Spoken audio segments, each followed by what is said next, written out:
My ex refused the paternity test to prove that her daughter is mine because it was insulting, but she was hysterical when the court ordered a DNA test. Look, I need to start from the beginning because this whole thing is so messed up that if I don't explain it properly, you're not going to believe me. So, 15 years ago, I was 25 years old and working as a software developer for this tech startup. Good money, lots of travel, and I was dating this woman named Natalie. Natalie and I had been together for maybe 8 months when I started noticing some red flags. You know how it is when someone starts getting a little too controlling? Like, at first it seems like they just really care about you, but then it becomes something else entirely. She'd call me during my workday to check where I was. She'd want to know who I was talking to, even if it was just the barista making my coffee or the server at lunch. I remember this one time we went out to dinner and I smiled at the waitress when she brought our food. Just a normal, polite smile, the kind you give to anyone providing you a service. Natalie didn't say anything at the restaurant, but the entire drive home she was silent. When we got back to my apartment, she absolutely exploded on me, accused me of flirting, said I was disrespecting her, that I obviously didn't love her if I was looking at other women like that. I tried to explain it was just basic human politeness, but she wasn't having it. She cried for like 2 hours, saying she had trust issues from her ex-boyfriend who cheated on her and that I was triggering her trauma. I felt bad, honestly. I thought maybe I could help her work through it, so I stayed. But it got worse. She wanted me to text her every hour when I was at work. If I didn't respond within 5 minutes, she'd blow up my phone. I'm talking 10, 15 calls in a row. My coworkers started making jokes about it. My boss actually pulled me aside once and asked if everything was okay at home because my phone was constantly going off during meetings. I should have ended it then, I know, but I was young and stupid and I thought I could fix things. I thought if I just reassured her enough, gave her enough attention, she'd calm down and realize she could trust me. Then I got assigned to a 2-month work contract in another state. It was a great opportunity, really good for my career, and I told Natalie about it right away. She did not take it well. She accused me of trying to get away from her, said I was probably planning to cheat on her while I was gone. We had this massive fight where she threatened to break up with me if I took the assignment. I told her I was taking it. It was my job, my career, and honestly by that point, I was kind of hoping she would break up with me because I was too chicken shit to do it myself. She didn't break up with me though.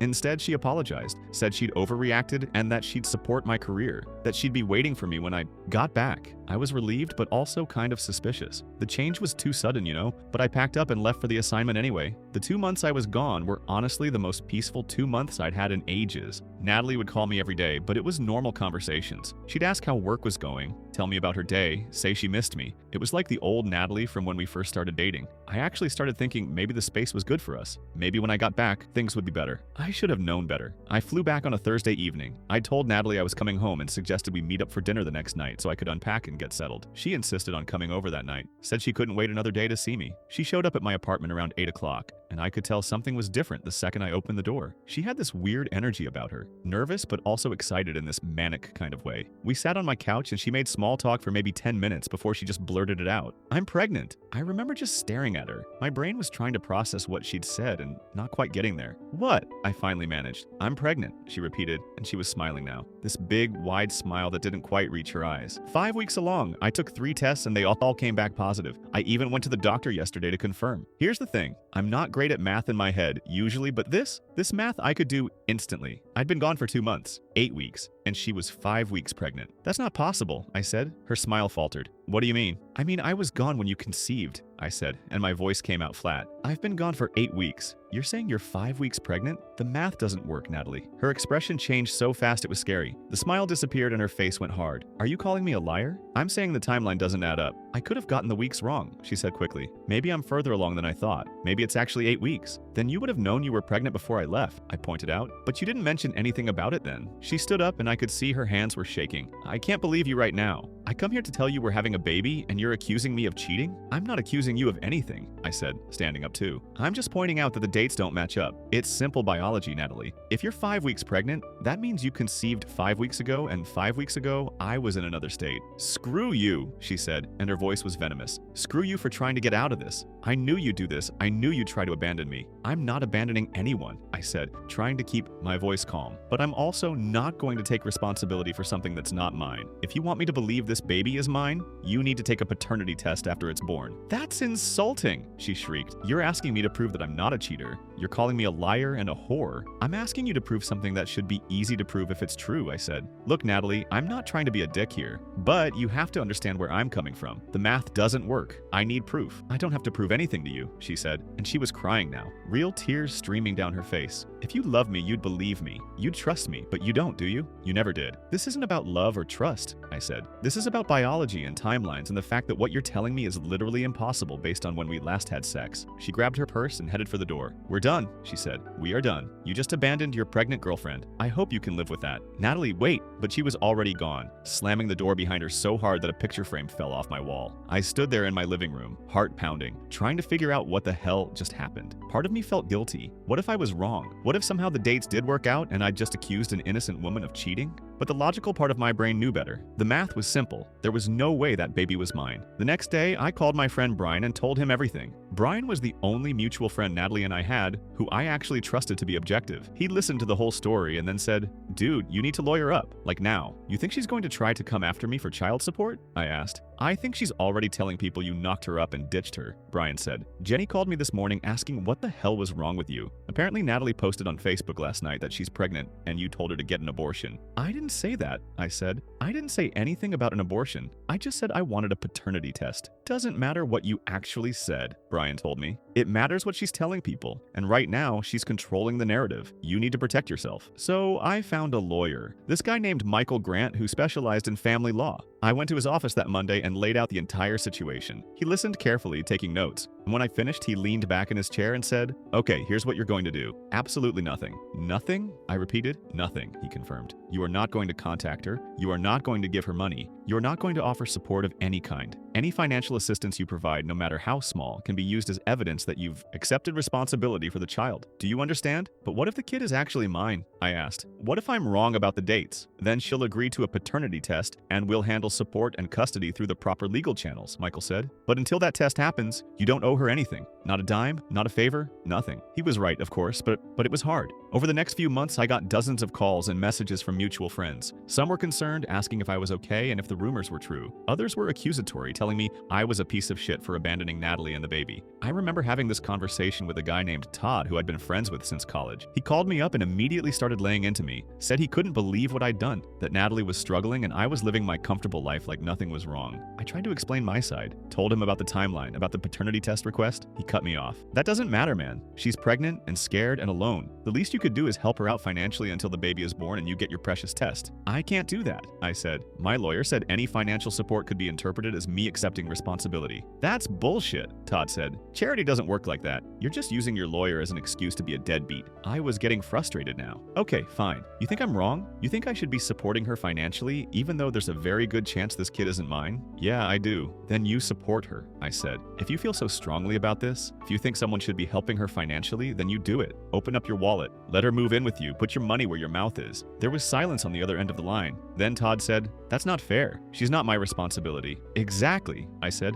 "And until there's proof that baby is mine, she's not my responsibility either." Todd hung up on me. We haven't spoken since. The baby was born in July. I found out through Facebook, of course. Natalie posted a picture of a little wrinkly newborn with the caption, "Sophie Grace, 7 LBS 4 Oz, the love of my life." No mention of me. No mention of a father at all. I thought maybe that would be the end of it. Maybe Natalie would move on, find the actual father, and leave me alone. I should have known better. It started small. She tagged me in photos of Sophie on Facebook, just random baby pictures with captions like, "Daddy would love to see you smile," or "Can't wait for Daddy to meet you." I untagged myself and eventually blocked her on social media. Then she started showing up places. I'd be at the grocery store and suddenly there she was, pushing a stroller, coincidentally shopping at the same time. She'd walk right up to me with the baby and say things like, "Sophie, say hi to Daddy," loud enough for other people to hear. The first few times it happened, I just walked away. But it kept happening. The coffee shop near my apartment, the gym, the dry cleaners. Everywhere I went, she'd show up with Sophie. I started getting texts too. Pictures of Sophie with messages like, "She has your eyes," and "She's asking for you." I never responded. My lawyer had told me not to engage at all. After about 6 months of this, I filed for a restraining order. My lawyer helped me document all the incidents. The social media posts, the text messages, the times she'd shown up at places I frequented. We went to court and I explained to the judge that this woman had been harassing me for months, claiming I was the father of her child when I'd repeatedly asked for a paternity test and she'd refused. The judge granted a temporary restraining order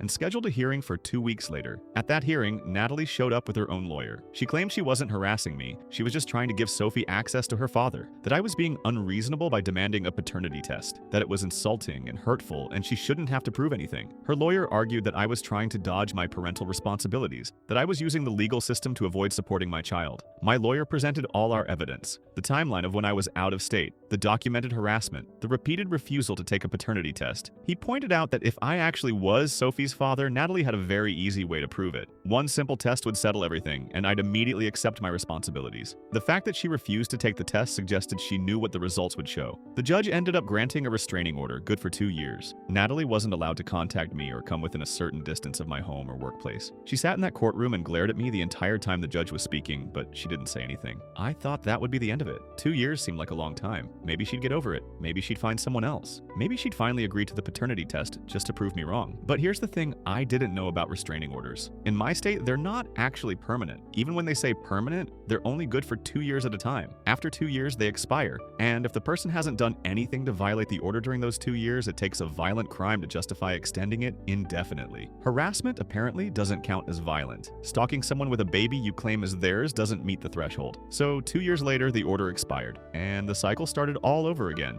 Natalie showed up at my apartment complex, sent me texts, tagged me on social media. I documented everything and went back to court for a new restraining order. The judge looked tired as she reviewed my case. "Mr. Andrews, you were here 2 years ago with the same complaint against the same woman." "Yes, Your Honor," I said, "because she's doing the same thing she did before. The only reason she stopped was because of the restraining order." "And you're still refusing to take a paternity test?" "I'm not refusing," I said, frustrated. "She's refusing. I've offered multiple times to take the test. She's the one who won't cooperate." The judge granted another restraining order. 2 more years of peace. This cycle has been my life for the last 14 years. Every 2 years, like clockwork, the restraining order expires. Natalie shows up again. I document the harassment. We go to court. I get a new restraining order. Rinse and repeat. In between the cycles, I tried to build a normal life. I met my wife, Kim, about 8 years ago. I was upfront with her from the very beginning about the whole Natalie situation. On our 3rd date, I laid it all out. Told her about the pregnancy claim, the timeline issues, the restraining orders, everything. I expected her to run for the hills. Instead, she looked at me thoughtfully and said, "So you've been dealing with this stalker situation for what, 6 years now?" "Yeah,"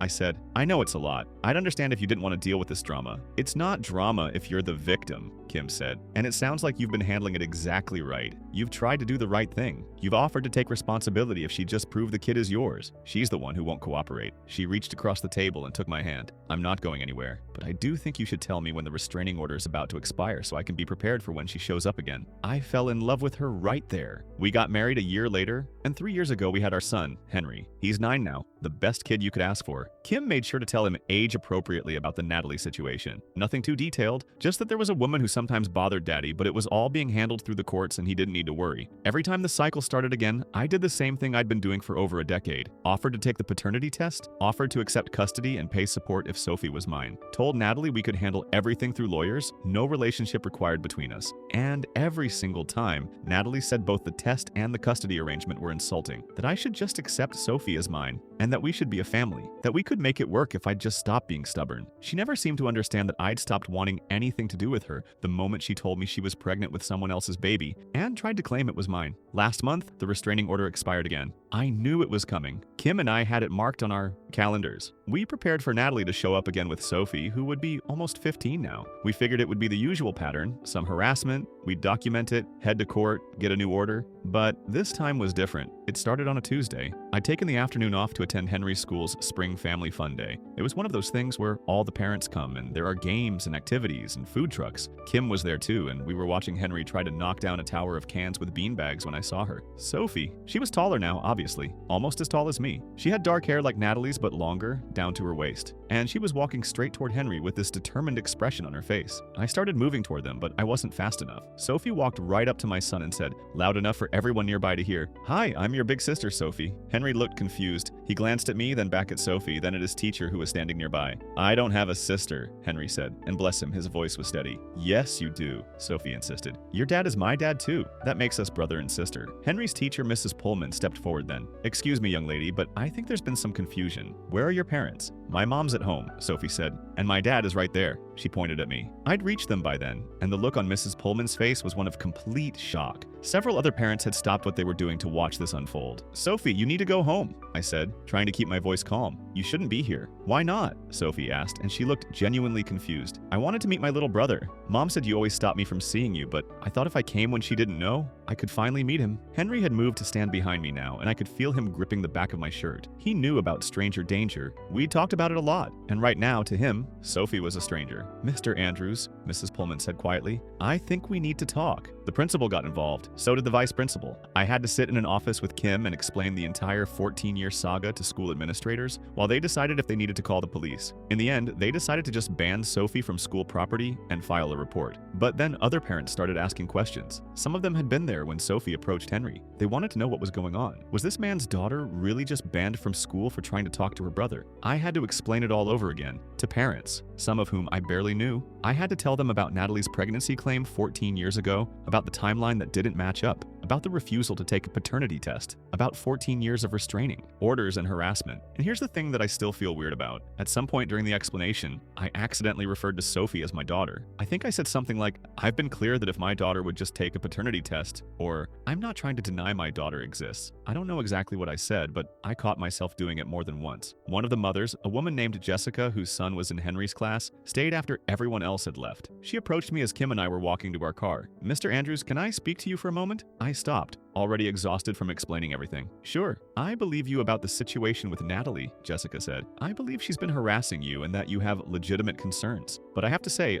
I noticed something during your explanation. What's that? I asked. You called Sophie your daughter multiple times. You talk about my daughter Sophie and how my daughter needs to take a paternity test. Jessica's expression was sympathetic but also uncomfortable. I understand this is a complicated situation, but calling her your daughter, even sarcastically or mockingly, feels inappropriate. That's a real person you're talking about. A child who's been caught up in this mess. I felt my face flush. I wasn't mocking the situation. It came across that way, Jessica said gently. I just thought you should know. She walked away and I stood there feeling like shit. Kim squeezed my hand. You weren't mocking her, Kim said quietly. You were just trying to explain a situation that doesn't make sense. After 14 years of this, the lines get blurry. But she's right, I said. Sophie is a real kid who didn't ask for any of this. And I've spent half her life calling her the baby or the kid or accidentally my daughter because I don't know what else to call her. She's not my daughter, but she doesn't feel like a complete stranger either. Not after 14 years of this. Kim didn't say anything, just pulled me into a hug. 2 days later, my attorney called. His name is Michael Grant, same lawyer I'd hired 15 years ago. He's been with me through every court appearance, every restraining order renewal, every incident. We've got our preliminary hearing scheduled for next Tuesday, Michael said. But that's not why I'm calling. What's going on? I asked. CPS is investigating Natalie and Sophie's living situation, he said. The report your son's school filed got escalated. They're taking this seriously. What does that mean? It means they think there might be cause for concern about Sophie's welfare, Michael said. The teacher's report apparently included details about how Sophie said her mother didn't know she was at the school, how she'd come on her own, and how she talked about you in a way that suggested she'd been fed a specific narrative for years. That raised some red flags. Is Sophie okay?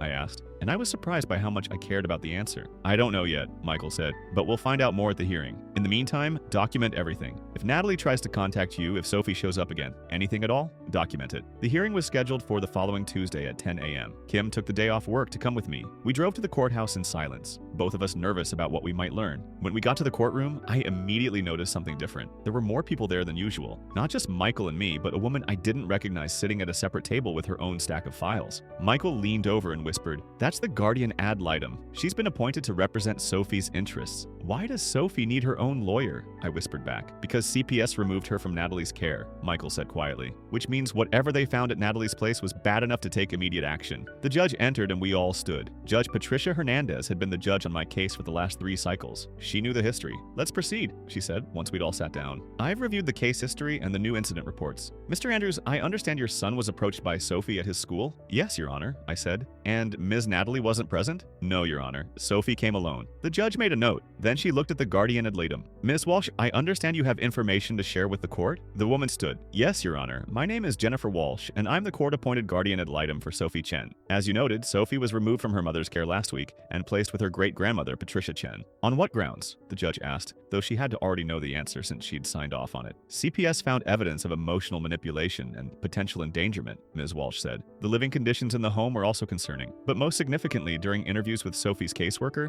Ms. Natalie made several admissions questions that call into question everything about this case. My heart started beating faster. Kim grabbed my hand. Miss Walsh opened her briefcase and pulled out a document. Your Honor, Miss Natalie admitted to the caseworker that she knows Mr. Andrews is not Sophie's biological father. The courtroom went completely silent. I heard Michael exhale sharply next to me. She admitted it? The judge asked. Yes, Your Honor. She stated that the biological father is a man named Jake Morrison, who moved overseas shortly after Sophie was conceived. She claims he's the father and that Mr. Andrews has been harassing her for years over a child that isn't his. I felt like I'd been punched in the stomach. Jake Morrison, my best friend from college, the guy who'd moved to London right around the time Natalie got pregnant. However, Ms. Walsh continued, there's a significant complication. Ms. Natalie has told Sophie since birth that Mr. Andrews is her father. Sophie has grown up believing this. She has his name on school forms as her father. She refers to him as her father. And now Sophie's therapist is concerned about the psychological damage that will occur when Sophie learns the truth. The judge leaned forward. Has Mr. Andrews' name been placed on the birth certificate? No, Your Honor, Ms. Walsh said.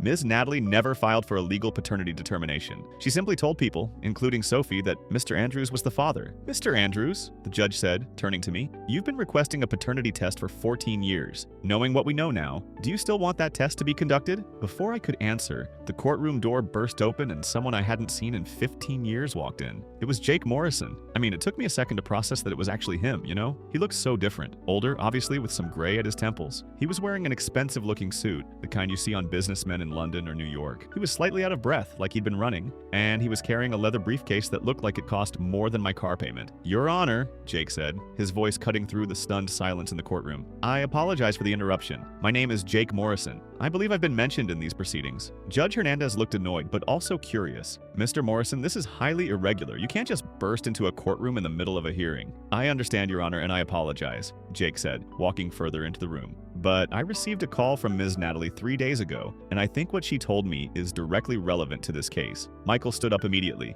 Your Honor, I think we need to hear what Mr. Morrison has to say. The judge looked at Ms. Walsh, the guardian ad litem, who nodded. I agree, Your Honor. Mr. Morrison has been named as Sophie's alleged biological father. Very well, the judge said, settling back in her chair. Mr. Morrison, you have the court's attention. What did Ms. Natalie tell you 3 days ago? Jake set his briefcase down on an empty chair and faced the judge. His hands were shaking slightly, I noticed. She called me at my office in London. It was around 11 p.m. her time, so she was clearly distressed. She was crying, almost hysterical, and at first I couldn't understand what she was saying. And once you could understand her? The judge prompted. She begged me to come back to the States and claim Sophie as my daughter, Jake said. His voice was steady now, but I could hear the anger underneath. She said that CPS was investigating her, that they were asking questions about Sophie's father, and that if I didn't come back and confirm I was the father, everything would come out. What did she mean by everything? Michael asked. Jake turned to look at him, then at me, and I saw something in his expression. Guilt, maybe, or embarrassment. She said CPS was threatening to expose that she'd been scamming multiple men for child support over the years. Not just Mr. Andrews here. Multiple men. The courtroom erupted. The judge had to bang her gavel 3 times to restore order. Mr. Morrison, the judge said once everyone had quieted down, are you saying that Ms. Natalie admitted to you that she's been collecting money from multiple men by claiming they're Sophie's father? That's exactly what I'm saying, Your Honor, Jake said. She was panicked. She kept saying that if the truth came out, she'd go to jail, that they'd take Sophie away permanently, that her whole life would be ruined. She begged me to come back and claim Sophie, said she'd pay me if I had to,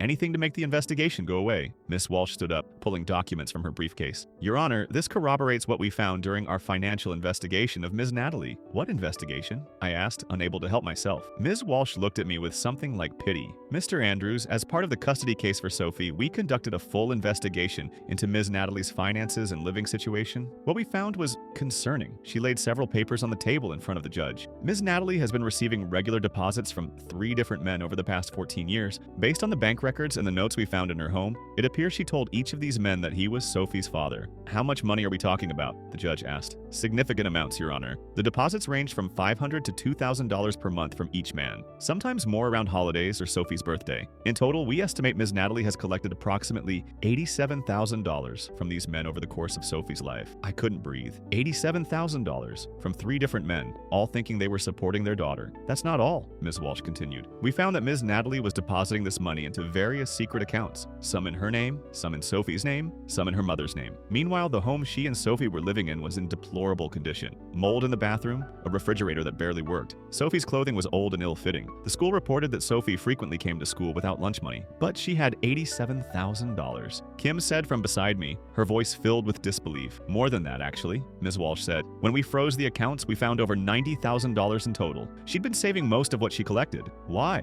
The judge asked. Why live in squalor if you have that much money? To maintain the victim story, Michael said, and I could hear the barely controlled fury in his voice. She needed to look like a struggling single mother. If she'd been living comfortably, people might have asked questions about where her money was coming from. But if she looked poor, if Sophie looked like she was barely getting by, then the men sending her money felt guilty enough to keep sending it. I felt sick. For 14 years, I'd felt guilty every time I saw Natalie's Facebook posts showing Sophie in worn-out clothes, or read comments from mutual friends about how hard Natalie was struggling. And it had all been a lie. A calculated, deliberate lie designed to keep the money flowing. Jake cleared his throat. Your Honor, I have more to tell you. Go ahead, Mr. Morrison, the judge said, and she looked tired now. I'm not Sophie's father, Jake said bluntly. I took a paternity test years ago to prove it. This time, the courtroom stayed silent. Everyone was too shocked to react. Explain, the judge said. Jake nodded. About 6 years ago, Natalie first contacted me. She found me through LinkedIn, messaged me saying we needed to talk about something important. When I called her back, she told me that Sophie was my daughter, that we'd hooked up right before I moved to London and she'd gotten pregnant. And had you, the judge asked, hooked up with her? No, Your Honor, Jake said firmly. I never had any kind of romantic or sexual relationship with Natalie. We were all friends back in college. Me, Mr. Andrews here, Natalie, a few others. We hung out in a group, but there was never anything between Natalie and me. Then why did she claim you were the father? Because she needed a new mark, Jake said bluntly. Or that's what I figured out later.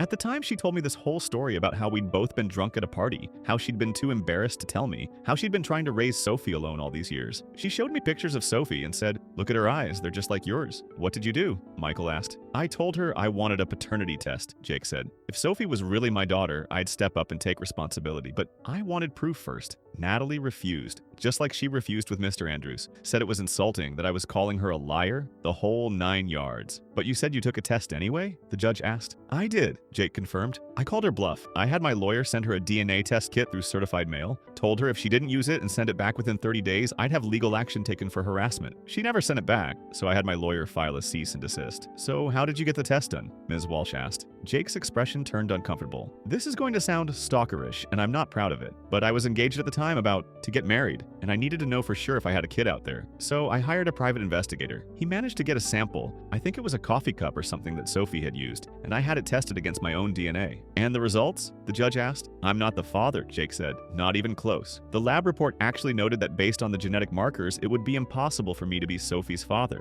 The DNA was too different. I found myself staring at Jake, trying to process all of this. My best friend from college, the guy who'd left for London without any real goodbye, had been going through his own version of my nightmare. Mr. Morrison, I said, and my voice came out rougher than I intended. If you knew 6 years ago that you weren't the father, why are you here now? Jake turned to look at me, and I saw genuine guilt in his eyes. Because Natalie started threatening me about 6 months ago. Threatening you how? The judge asked. I got a big promotion at my firm in London, Jake explained. Made partner. It was announced in some industry publications, so it became public knowledge that I was doing well financially. That's when Natalie contacted me again. She said she'd done the math wrong before, that she'd been confused about the dates, but now she was certain I was Sophie's father. She wanted me to start sending money. And when you refused? Michael asked. She threatened to contact my wife, Jake said, and his voice got quiet. She said she'd tell my wife that I'd abandoned my daughter in America, that I'd gotten a girl pregnant and run off to London to avoid responsibility. She even said she'd send Sophie to show up at my office or my home. That would have been quite a trip from America to London, the judge noted dryly. Exactly what I told her, Jake said. But she didn't care. She said she'd find a way, and then she started sending me photos of Sophie with captions like, your daughter misses her daddy, and how can you sleep at night knowing your daughter is suffering? He ran a hand through his hair. My wife and I have been trying to have kids for 3 years, Your Honor. We've gone through 2 rounds of IVF. The stress of Natalie's threats was affecting our marriage, affecting the IVF process, affecting everything. Why didn't you report her to the police? Ms. Walsh asked. I did, Jake said. Filed a report in London and they forwarded it to the authorities here, but nothing came of it. They said it was a civil matter that I should get a lawyer. And by then I'd already proven through the DNA test that I wasn't the father, so I figured I had all the proof I needed if it ever went to court. So why come back now? I asked. Jake looked at me steadily. Because when Natalie called me 3 days ago begging me to claim Sophie, something clicked. She was terrified, more scared than I'd ever heard her. And I realized that if I came back and told the truth in court, if I exposed everything she'd been doing, maybe we could finally end this, for both of us. He paused. And honestly, I felt guilty. I left 15 years ago without telling you what Natalie had tried with me. If I'd stayed and backed you up from the beginning, maybe you wouldn't have had to deal with 14 years of restraining orders. What do you mean, what she tried with you? I asked, confused. Jake looked uncomfortable. Right before you got back from your work assignment, Natalie started hitting on me, like aggressively. She'd show up at my apartment uninvited. She'd text me constantly. She even tried to kiss me once when we were at a bar with friends. He shook his head. I turned her down every time. Told her I wasn't interested, that she was with my best friend, and I wouldn't do that to you. She didn't take it well. How not well? The judge asked. She threatened to tell you that I'd made a pass at her, Jake said. Said she'd ruin our friendship if I didn't give her a chance. I was 25 and stupid, and I panicked. When the opportunity came to move to London for work, I took it. Got out of the situation entirely rather than dealing with it. I sat back in my chair, my mind reeling. All these years, I thought Jake had just abandoned our friendship, but he'd been running from Natalie just like I'd wished I could. Your Honor, Ms. Walsh said, pulling out yet another document. I think this is a good time to mention that we've identified Sophie's biological father. The entire courtroom went silent. What? I said. How? Jake asked at the same time. Ms. Walsh laid the document on the judge's desk. As part of our standard procedure in custody cases where paternity is disputed, we ordered a full genetic workup for Sophie. We ran her DNA through several databases to see if we could identify any biological relatives. And you found a match? The judge asked, leaning forward to look at the document. We did, Ms. Walsh confirmed. We found a match in the National Sperm Donor Registry. I heard Kim gasp beside me. Sperm donor? Yes, Ms. Walsh said, and now she was looking at me with something that might have been an apology. Ms. Natalie used a fertility clinic 15 years ago. She underwent artificial insemination. According to the clinic's records, which we've subpoenaed, she specifically selected a donor with characteristics matching Mr. Andrews. Dark hair, blue eyes, approximately 6 feet tall, athletic build, high IQ based on educational background. She planned this, I said, and my voice sounded hollow even to my own ears. From the very beginning, she planned this. It appears so,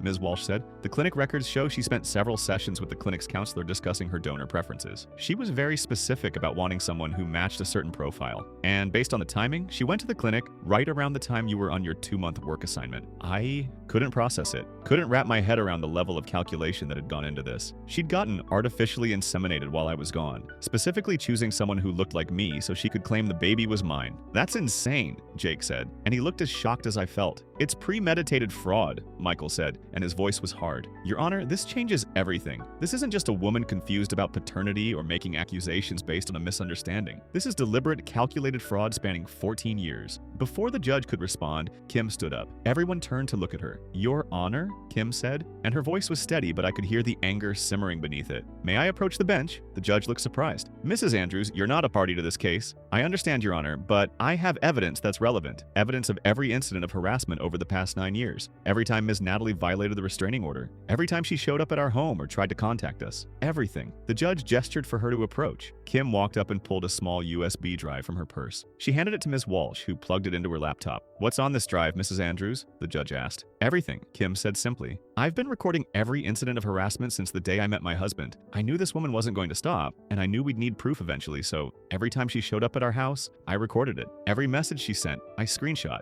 Every time she tried to approach us in public, I got it on video. Miss Walsh was scrolling through the files on the drive, her eyes getting wider. Your Honor, there are over 300 files on this drive. 300, the judge repeated, and she sounded tired. Video files, audio recordings, screenshots of messages, photos, Kim confirmed. 9 years of documentation. I have her showing up at our house at midnight. I have her following us to the grocery store. I have her sending my husband photos of Sophie with captions like, she's sick and asking for daddy and child support is due. I have recordings of her screaming at us in parking lots. I have everything. Miss Walsh turned the laptop so the judge could see the screen. Even from where I was sitting, I could see the folders. Each one was labeled with a date and a brief description. 2017-03, 15E Natalie at house. 2018-11-02, Natalie follows to target. 2019-07 by 18, Natalie messages, screenshots. Mrs. Andrews, the judge said slowly, why are you presenting this now? Why not present it at previous hearings? Because Mr. Andrews always told me it was handled, Kim said. Every 2 years, we'd get a new restraining order, and things would be quiet for a while. But I knew this couldn't go on forever. I knew eventually we'd need to present a pattern, not just isolated incidents. I wanted to build a case that showed this wasn't just someone who showed up a few times. This was systematic, prolonged, calculated harassment. And what do you want to happen now? The judge asked. Kim's expression hardened. I want Ms. Natalie to face financial consequences for what she's done. Not just lose custody of Sophie,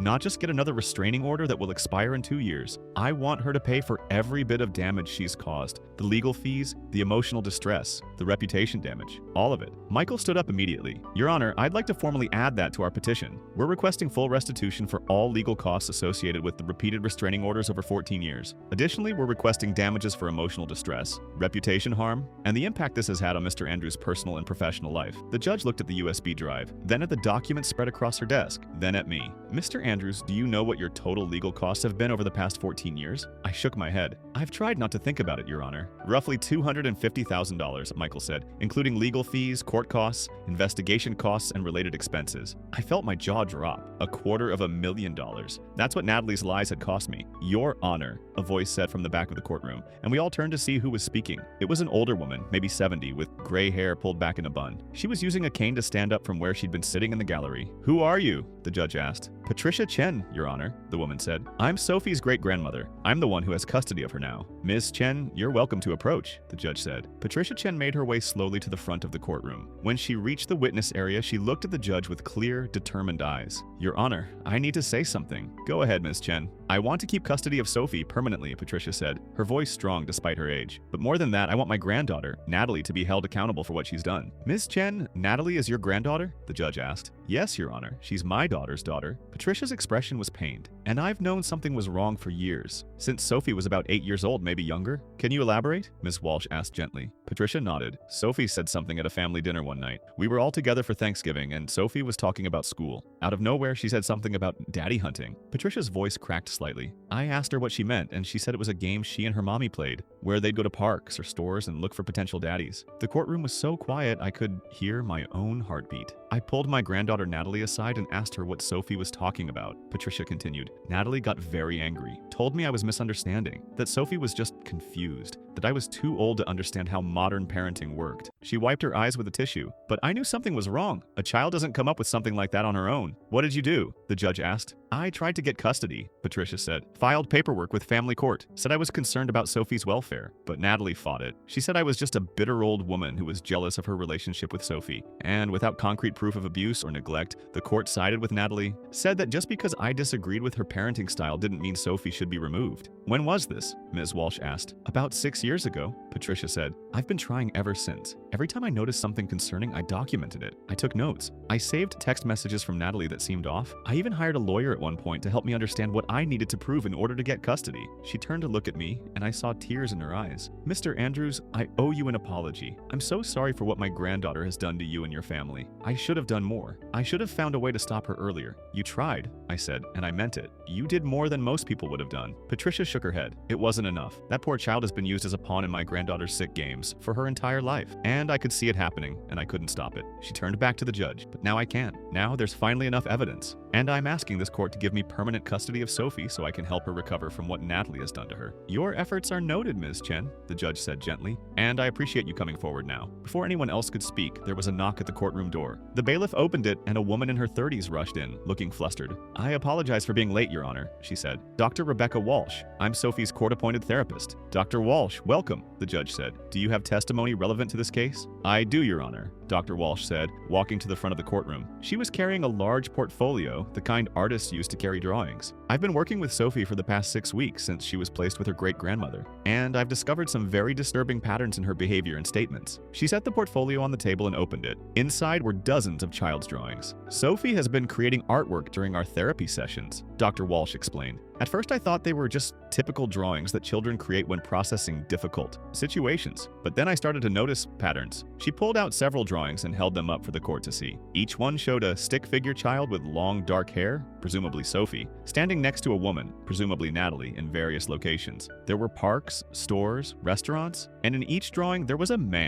different man in each picture. What are we looking at, Dr. Walsh? The judge asked. Sophie calls this her daddy hunting series, Dr. Walsh said, and I heard several people in the courtroom gasp. When I asked her to explain these drawings, she told me they represented a game she and her mother played. They would go to public places, parks, grocery stores, shopping malls, and look for men who might be good daddies. Define good daddies, Michael said. According to Sophie, good daddies were men who looked nice, wore nice clothes, drove nice cars, Dr. Walsh explained. Men who looked like they had money. Her mother would point them out and they'd make up stories about them. Then, if the opportunity arose, Natalie would have Sophie approach these men. Approach them how? The judge asked, and her voice was tight. Sophie would go up to them and say, "Hi, are you my daddy?" Or, my mommy says you might be my daddy, Dr. Walsh said. According to Sophie, some men would laugh it off or tell her to go find her mother. But some men would be very concerned. They'd look worried or guilty. And those were the ones Natalie would approach. To do what? Ms. Walsh asked. To explain that she was a struggling single mother, that she'd had a relationship with someone who looked just like them, and that she needed help, Dr. Walsh said. Sophie didn't understand what happened after that. She just knew that sometimes after the game, they'd go shopping and her mother would buy her new clothes or toys, or they'd go out for a nice dinner. I felt physically ill. I wasn't alone in that reaction. I could see Kim had her hand over her mouth, and Jake looked like he might throw up. Did Sophie understand that what her mother was doing was wrong? The judge asked. No, Your Honor, Dr. Walsh said sadly. Sophie thought this was normal. She thought all mothers did this with their daughters. She called it their special game and said it was something that made her mother happy. She had no understanding that she was being used to manipulate and extort money from strangers. How often did this happen? Ms. Walsh asked. Dr. Walsh consulted her notes. According to Sophie's statements, they played this game at least once or twice a month, sometimes more frequently around holidays when Natalie said they needed extra help. Sophie has been able to identify at least 30 different men they approached over the years, though the real number is likely higher. 30 men, the judge repeated, and she looked horrified. Yes, Your Honor. Some gave them money once and never saw them again. Others became,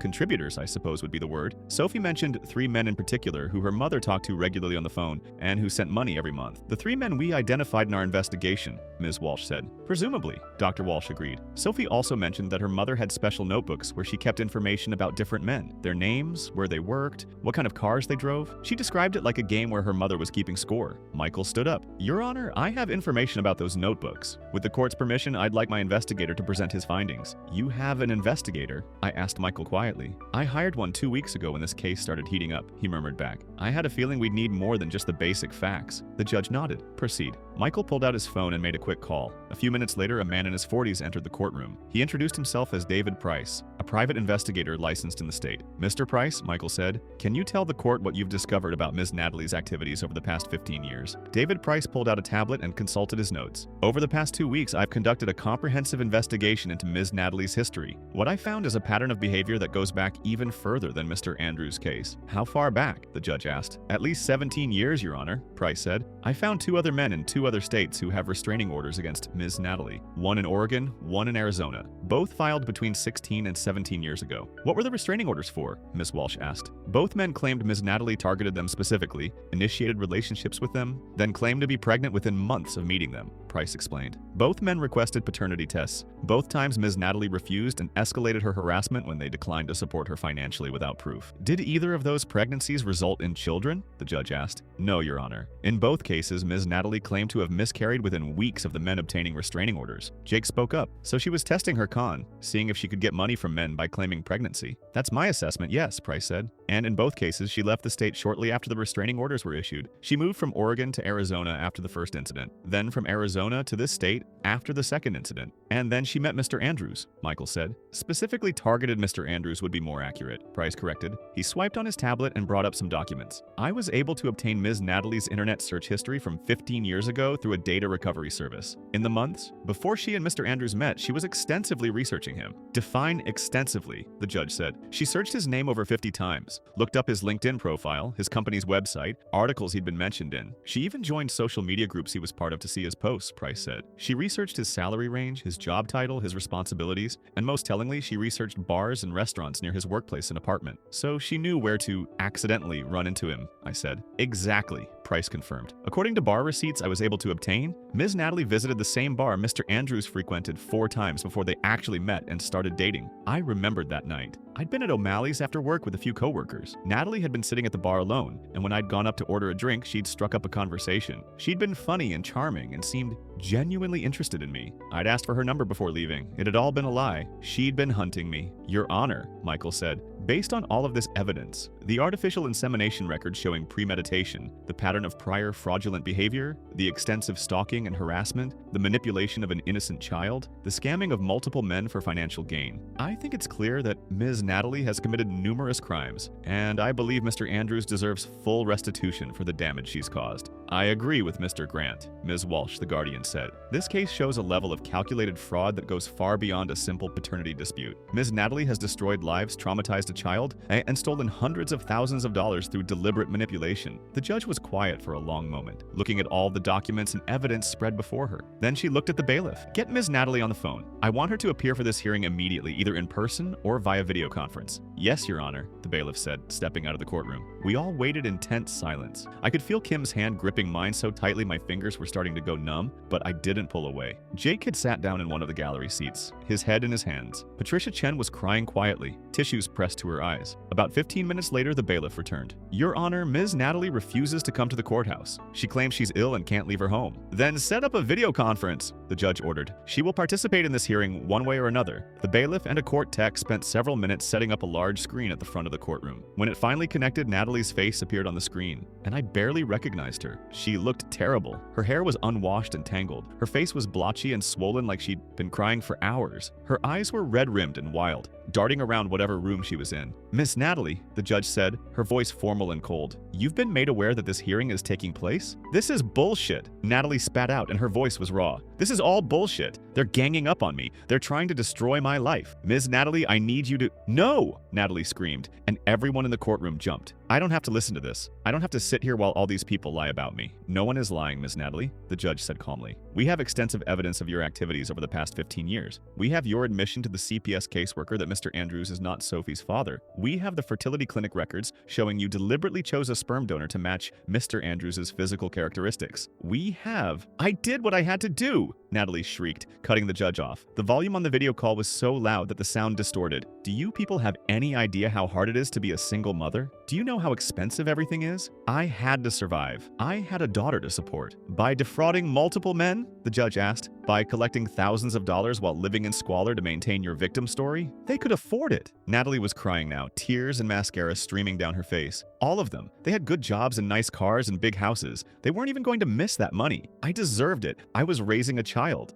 you deliberately conceived through artificial insemination as part of a fraud scheme, Michael said coldly. It wasn't fraud, Natalie screamed. I loved Sophie. Everything I did was for her. You kept her in a moldy apartment while you had $90,000 hidden in bank accounts, Miss Walsh said. You coached her to approach strange men and call them daddy. You used her as a prop in your scams. That's not love, Miss Natalie. That's abuse. You don't understand, Natalie sobbed. You don't understand what it's like. I was alone. I had no one. My family disowned me. I had to do something. Your family disowned you because you tried the same scam on 2 other men before Mr. Andrews, Price, the investigator said. Your mother told me she warned you about this behavior years ago. Natalie's face twisted with rage. My mother is a judgmental bitch who never supported me. Your grandmother tried to get custody of Sophie 6 years ago because she could see what you were doing, the judge said. This isn't about people not understanding you, Ms. Natalie. This is about you making deliberate choices to manipulate and defraud people. I was in love with him, Natalie suddenly shouted, and she was pointing at the camera like she could see me through it. I was in love with you. We could have been a family. We could have been happy, but you didn't want me. You were going to leave me. So I did what I had to do to keep you. By getting pregnant with someone else's sperm and lying about it, I said, finding my voice for the first time in a while. I got pregnant to keep you, Natalie said, and her voice had dropped to something eerily calm. When I found out you were planning to end things, yes, I knew, I could tell. I went to the fertility clinic. I timed it perfectly. I made sure I could claim you were the father based on the dates we'd been together. Her smile was vicious now, triumphant even in her current state. And it worked. Everyone believed me. Everyone thought you were a deadbeat who abandoned his pregnant girlfriend. You're admitting to fraud, Miss Walsh said. You understand that, right? You're confessing to multiple counts of fraud and extortion right now. I don't care anymore, Natalie said, and she was crying again. They took my baby. CPS took my Sophie. They said I was an unfit mother. They said I was using her, but I love her. I love my daughter. Everything I did was for her. You kept her in squalor while you hoarded money, Kim said, speaking up for the first time since the video call started. You coached her to manipulate strangers. You've traumatized her for life. That's not love. You don't get to talk to me, Natalie screamed at Kim. You stole him from me. You ruined everything. We could have been a family if you hadn't shown up. I met Mr. Andrews 8 years ago, Kim said calmly. 6 years after you got pregnant. I didn't ruin anything. You did that all on your own. Shut up, Natalie shrieked. Shut up, shut up, shut up. I hate you. I hate all of you. You're all trying to destroy me. Ms. Natalie, the judge said, her voice cutting through Natalie's screaming. I've heard enough. Based on the evidence and testimony presented today, and on your own admissions during this call, I'm making the following rulings. The courtroom went completely silent except for Natalie's heavy breathing through the video connection. First, the judge said, all parental rights for Sophie Chen are hereby permanently and irrevocably terminated. You will have no contact with the child, no visitation, no phone calls, no letters, no decision-making authority. Sophie is no longer your daughter in any legal sense. No! Natalie screamed. You can't do that. She's my baby. She's mine. The judge continued as if Natalie hadn't spoken. Second, full permanent custody of Sophie Chen is granted to her great-grandmother, Patricia Chen. Ms. Chen, you'll be working with the guardian ad litem to ensure Sophie gets the therapy and support she needs to recover from what she's experienced. Patricia Chen was openly crying now, but she managed to say, "Thank you, Your Honor. Thank you so much." Third, the judge said, and her voice got harder. Regarding Mr. Andrews' case, I'm granting a permanent restraining order, and I mean a true permanent order, not the 2-year cycle we've been stuck in. Ms. Natalie, you are not to come within 500 feet of Mr. Andrews, his wife, his son, his home, his place of employment, or any location they regularly frequent. This includes his son's school, as demonstrated by the recent incident. Any violation of this order will result in your immediate arrest and prosecution to the fullest extent of the law. That's not fair, Natalie said, but her voice had gone quiet and flat now. I'm not finished, the judge said. Fourth, I'm awarding full restitution to Mr. Andrews for all costs associated with 14 years of restraining orders and legal proceedings. This includes attorney fees, court costs, investigation costs, and filing fees. The total amount comes to $248,000. I heard Kim gasp beside me. Jake let out a low whistle. Even Michael looked surprised by the amount. Additionally, the judge continued, I'm awarding Mr. Andrews damages for emotional distress, reputation harm, and the impact this has had on his personal and professional life. The court finds that Ms. Natalie's actions were malicious, calculated, and caused severe harm over an extended period. Damages are set at an additional $200,000. That's almost $500,000, Natalie said, and she sounded dazed. I don't have that kind of money. Yes, you do, the guardian, Miss Walsh, said. You have $90,000 in various hidden accounts. You have equity in your townhouse, which, according to property records, is fully paid off and worth approximately $180,000. That's $270,000 right there. The remainder will be garnished from any future wages you earn. You can't take my house, Natalie said. Where will I live? That's not the court's concern, the judge said coldly. You created this situation through your own actions. Fifth, I'm ordering that you pay all legal fees associated with this current case, including the guardian ad litem's fees, Mr. Andrews' attorney fees, and court costs. I'll be homeless, Natalie said. You're going to make me homeless. You made yourself homeless, Michael said. You had nearly $90,000 in the bank, and you chose to live in a moldy apartment to maintain your con. Those were your choices. Finally, the judge said, I'm referring this case to the district attorney's office for criminal prosecution. The DA will determine what charges to file, but based on the evidence presented today, I expect charges will include fraud, extortion, child endangerment, stalking, and any other crimes they deem appropriate. The video feed erupted with Natalie screaming. The sound was so loud and distorted that the court tech had to turn the volume down. Even muted, we could see her face contorted with rage and fear, her mouth open in a scream, her hands pulling at her hair. Ms. Natalie, the judge said, waiting for the screaming to die down. Enough to be heard? You brought this on yourself. You had opportunities to tell the truth, opportunities to stop, opportunities to get help. Instead, you doubled down on your lies and involved an innocent child in your schemes. This ends today. The judge nodded to the bailiff who cut the video feed. The screen went dark, and suddenly the courtroom felt very quiet. The judge looked at me. Mr. Andrews, I apologize that it took 14 years for the justice system to see through Ms. Natalie's deception. The evidence presented today makes it clear that you have been the victim of a calculated long-term fraud. I hope this ruling brings some measure of closure to you and your family. I tried to speak, but couldn't find words. My throat felt tight. Kim was crying beside me, and I realized I was crying too. 14 years. 14 years of restraining orders and harassment, and being called a deadbeat father by people who didn't know the truth. And it was finally over. Miss Chen, the judge said, turning to Patricia, you'll be contacted by the guardian ad litem's office within the week to finalize the custody arrangements.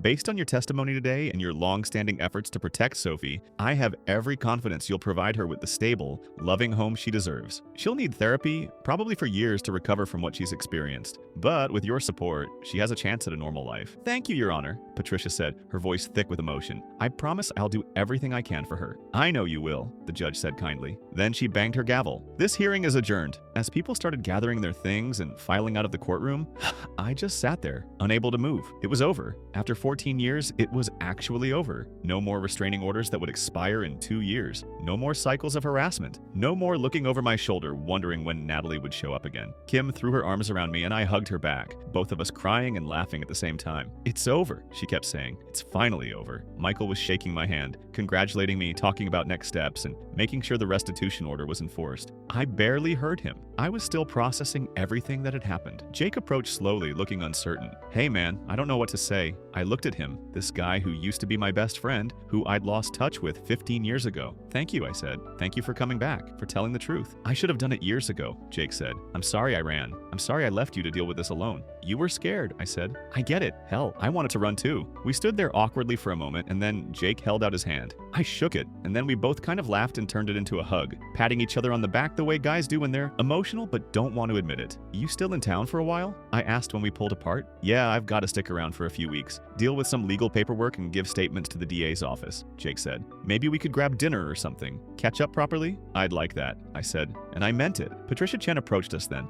moving slowly with her cane. She looked at me with tears in her eyes. Mr. Andrews, I need to say something to you. Please call me David, I said. David, she said, and her voice cracked on my name. I'm so sorry. I'm so sorry for what my granddaughter did to you. I knew something was wrong. I knew it years ago, but I didn't have proof and I couldn't stop her. You tried, I said. You filed for custody. You documented everything. You did more than most people would have done. It wasn't enough, Patricia said, shaking her head. That poor child. My poor Sophie. What Natalie did to her? She couldn't finish the sentence, just wiped her eyes. She'll have you now, Kim said gently. She'll be safe now. Patricia nodded. I've been trying to get custody of Sophie for 5 years. 5 years of filing paperwork, of going to court, of being shut down because I didn't have enough proof. I had evidence that something was wrong, but no one would listen. No one took it seriously enough to really investigate. She looked at me with watery eyes. You fighting back. You documenting everything. You refusing to just give up and go away like Natalie wanted. That's what finally made the difference. Your restraining orders, your legal battle, all of it kept this case in the system long enough for someone to finally pay attention. She reached out and took my hand. Her grip was surprisingly strong for such a small, elderly woman. You didn't just save yourself today, she said. You saved my great-granddaughter. If you hadn't kept fighting, if you'd given up even once over these 14 years, Natalie would still have custody of Sophie. Sophie would still be living in that awful apartment, still being used as a tool in Natalie's schemes, still being taught that manipulating people was normal. Her voice broke. You gave me the evidence I needed. You gave me the ammunition to finally get that little girl to safety. And for that, I will be eternally grateful. I felt tears running down my face, and I didn't bother to wipe them away. I'd spent 14 years thinking about this situation in terms of how it affected me, how much it cost me, how much it hurt me. I'd never really thought about what it was doing to Sophie, this kid who'd been caught up in her mother's lies since before she was born. Is she okay? I asked. Sophie, I mean. Patricia smiled sadly. She's confused, hurt, angry. She doesn't understand why she can't live with her mother anymore. She doesn't understand why all these people keep telling her that the daddy she's been taught about her whole life isn't actually her daddy. She squeezed my hand, but she's strong and she's smart. And with therapy and time and love, she'll heal. She'll have a chance at a real life now. If she ever wants to talk to me, I said, when she's older, when she understands things better, I'd be willing. I don't want her to think I hate her or that any of this is her fault. That's very kind of you, Patricia said. When she's ready, I'll make sure she knows that. But right now, she needs time and space to just be a kid, to not think about daddies or money or any of this mess. I understand, I said. Patricia started to turn away, then stopped and looked back at me one more time. Thank you, David. From the bottom of my heart, thank you. And then she was gone, walking slowly out of the courtroom with Miss Walsh, the guardian, guiding her gently by the elbow. Make sure to click on the screen to watch another story. It was Jake, my former best friend, the guy who'd moved to London for work right around the time Natalie got pregnant. The guy I hadn't spoken to since he left without really saying goodbye. He looked older, obviously, but he had this determined expression on his face that I'd never seen before. Your Honor, Jake said, slightly out of breath like he'd been running. I'm Jake Morrison. I believe I've been mentioned in these proceedings. The judge looked annoyed at the interruption. Mr. Morrison, this is highly irregular. You can't just... I received a call from Natalie 3 days ago, Jake interrupted, and the whole courtroom went silent. She was hysterical,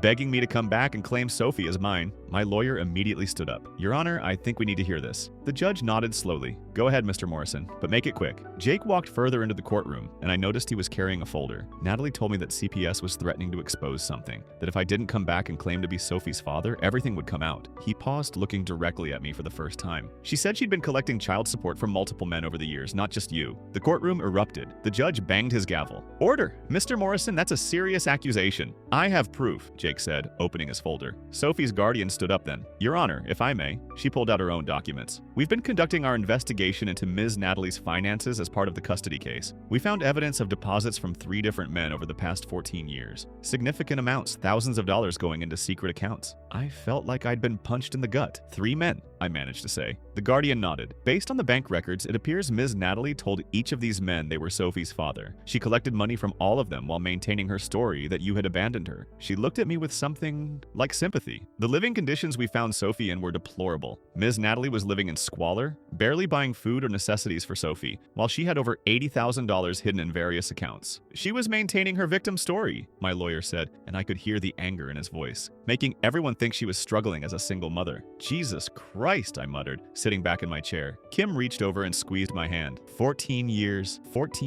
of this. Jake spoke up again. Your Honor, I need to tell you something else. He looked uncomfortable now. Natalie contacted me about 6 years ago, told me I was Sophie's father, asked for money. I was married by then, living in London, and I honestly thought maybe it was possible. We'd been friends. We'd all hung out together before I moved. Did you send her money? The judge asked. No, Jake said. I told her I wanted a paternity test first. She refused, just like she refused with him. He gestured toward me, so I took one anyway. Sent her a DNA kit, told her I'd have my lawyer contact her if she didn't use it. My lawyer leaned forward. And the results? I'm not Sophie's father, Jake said flatly. Got the results 5 years ago. I'm not the father, and based on the genetic markers, I couldn't possibly be the father. The lab even noted that in their report. Then why are you here? I asked, and my voice came out harsher than I meant it to. Jake looked at me, and I saw guilt in his eyes. Because 6 months ago, Natalie started threatening me. She found out I'd gotten promoted at my firm. She said if I didn't start sending her money, she'd contact my wife and tell her I'd abandoned my child in America. She'd ruin my marriage, my career, everything. He took a deep breath. My wife and I have been trying to have kids for 3 years. We just started IVF. The stress of Natalie's threats? He shook his head. I came back to expose her, to end this once and for all. The judge looked at the Guardian. Do we have any leads on who Sophie's biological father actually is? The Guardian pulled out another document, and I swear to God, I saw her try to suppress a smile. Your Honor, as part of our investigation, we requested a full genetic workup for Sophie, standard procedure in custody cases where paternity is disputed.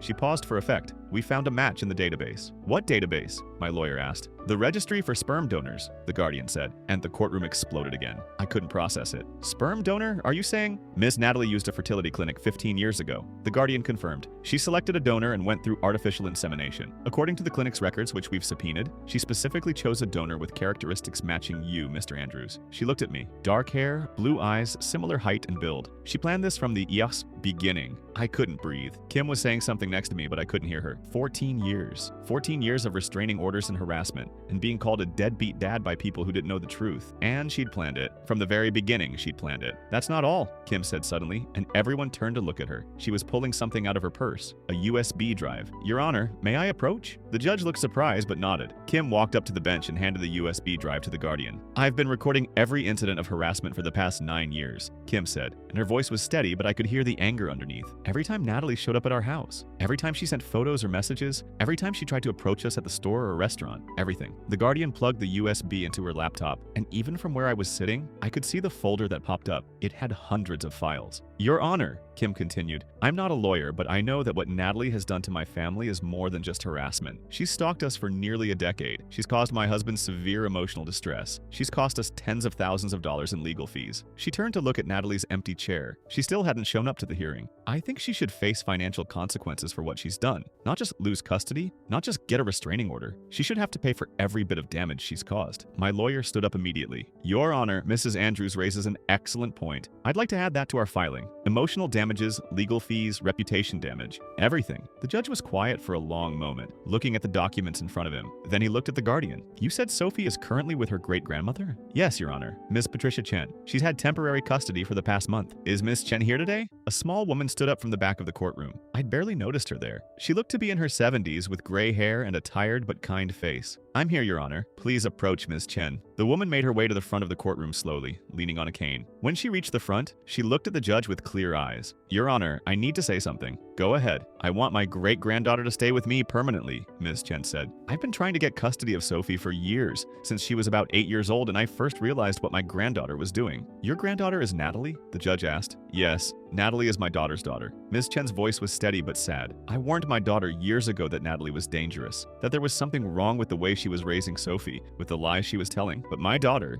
didn't want to believe it, didn't want to see it. She looked at me then. I'm sorry for what Natalie has done to you and your family. I tried to stop it. I called the police twice to report the harassment, but they said there was nothing they could do without evidence. Thank you, Ms. Chen, the judge said. Your testimony is noted. Before Ms. Chen could sit down, there was a commotion at the courtroom door. I turned to see Sophie's therapist rushing in, looking flustered. I apologize for being late, Your Honor, she said. Dr. Rebecca Walsh. I'm Sophie's court-appointed therapist. Dr. Walsh, thank you for joining us. Do you have testimony relevant to this case? I do, Your Honor. Dr. Walsh opened her briefcase and pulled out a folder. I've been working with Sophie for the past 6 weeks, and I've discovered some very disturbing patterns in her behavior. The judge gestured for her to continue. Sophie has been showing me drawings during our sessions, Dr. Walsh said. At first, I thought they were just typical child drawings, but then I started to notice patterns. She draws herself with her mother in various locations: parks, grocery stores, shopping malls, and in every drawing, there's a man. A man? The judge asked. Different men each time, Dr. Walsh clarified. And when I asked Sophie about the drawings, she told me they were playing a game she called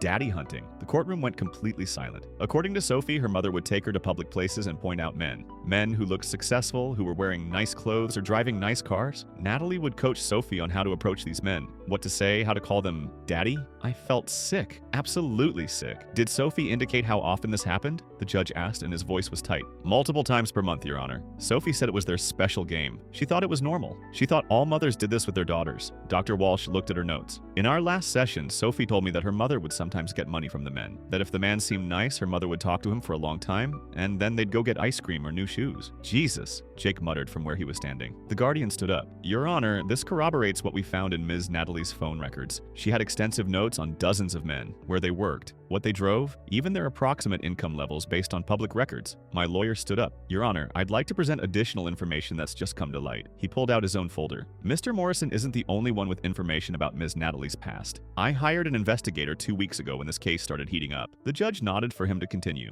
According to our investigation, Ms. Natalie specifically targeted my client 15 years ago. She researched him for weeks before. They randomly met at a bar. She knew he worked in tech, knew his salary range from LinkedIn, even knew his schedule because she'd been following him. That's stalking, Kim said, and her voice shook with anger. It gets worse, my lawyer said. She'd done this before, twice before to be exact. Our investigator found 2 other men in 2 other states who had restraining orders against Ms. Natalie. Both claimed she'd tried to trap them with fake pregnancy claims. Both got restraining orders within months of meeting her. Jake stepped forward. I have their contact information, Your Honor. I've been in touch with both of them for the past week. They're willing to testify if needed. The judge leaned back in his chair, and for a long moment, he just stared at all of us. Then he looked at the court reporter. Strike everything after this point from the public record. This is now a closed hearing. He turned to the bailiff. Get Ms. Natalie on the phone. I want her in this courtroom immediately. The bailiff stepped out, and we all waited in tense silence. It took maybe 10 minutes before he came back. Your Honor, Ms. Natalie refuses to come to the courthouse. She says she's ill. Then have her appear via video call, now. Another few minutes passed while they set up the video equipment. When Natalie's face finally appeared on the screen, I barely recognized her. She looked haggard, her hair unwashed, her eyes red and wild. Ms. Natalie, the judge said, his voice cold, you've been made aware of the testimony and evidence presented today? This is bullshit, Natalie said, and her voice was high and frantic. They're all lying. They're all trying to destroy me because, Miss Natalie, I'm going to need you to— I did what I had to do, she screamed, and the whole courtroom jumped. Do you know how hard it is to be a single mother? Do you know how expensive everything is? I had to survive. By defrauding multiple men? The judge asked. They could afford it, all of them. They had good jobs and nice cars, and they didn't even notice the money was gone. Natalie was crying now, mascara running down her face. I deserved that money. I was raising a child alone.